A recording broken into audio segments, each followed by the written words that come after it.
dhalinyarada barnaamij sabab baan u hayaa YouTube-keena runtii way ku xariireen Dr. Jaamac Ilaala Jecel barnaamijka aan serious-ta anigu aan qarxiyayna waxa kamid ah laba nin oo dhalinyaro ah ayaa nin walba wuxuu ii sheegay inuu xanuunsan yahay waliba ehelkiisii baa yaa ila soo xiriiriyay gabar baa loo guuriyay 15 hal baa laga baxshay 15 baa laga baxshay sida ii sheegeen ehelkiisu markii 15 laga baxshay gabadhii oo 15 ka baxshay baalkii waa shaqayn waay aqalkii waa la soo raray qoladiina waxay ku ballameen in xalagadooda loo celiyo arrintii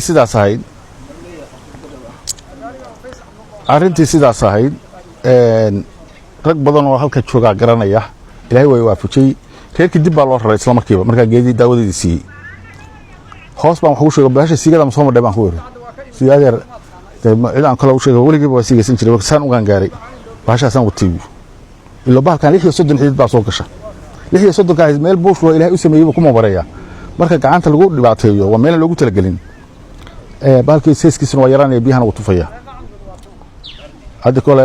hargeysa waa taan hadda hor misaal u soo qaatay wiilan liira 13 sano sigaysanayay toobad keenan ku weeray waxaan ceeb weeyaa u noqonina marka meelaha dhalinyarada hadda anigu talooyinka asiya waxa weeyaan joojiye bahasha sigada leeyahay waa dhibaato badan ba keentaa mid kale guurkii baa raqaysa gabdhiga guurkii baa raqaysiin marka ay ninka dhalinyarada jooji arrinta wuu ma guursan karaa adeero maxaa ku kale deewana guursan kari deemaasonti ma soomi karo way hadaan soomi karin guurso lacag badan kharash badan gabdhiga u xujeenay gabdhiga kharashka way joojiyeen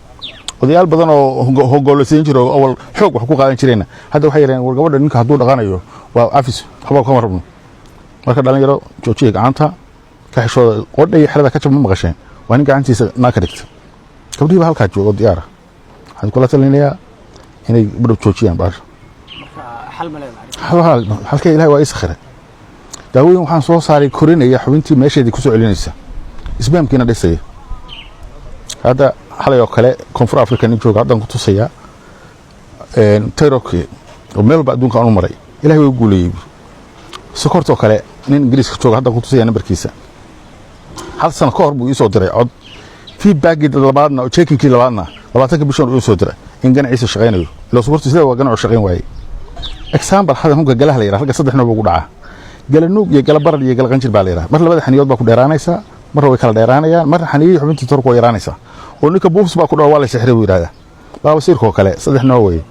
mar wuxuu galaa dabada wareegeeda banaanka noo burburun waa daba samaysaa marna wuxuu galaa walamadka afkiisa hoos oo qanjiro burburun bulay fartu gaadho oo qofka saarada dheedheena uga timaada marna wuxuu galaa midheerka oo dawladna way cuntaa qof saarada ka timaado daal fara badan muruq xanuunka gaaska la yiraahdo waa labiya dhadig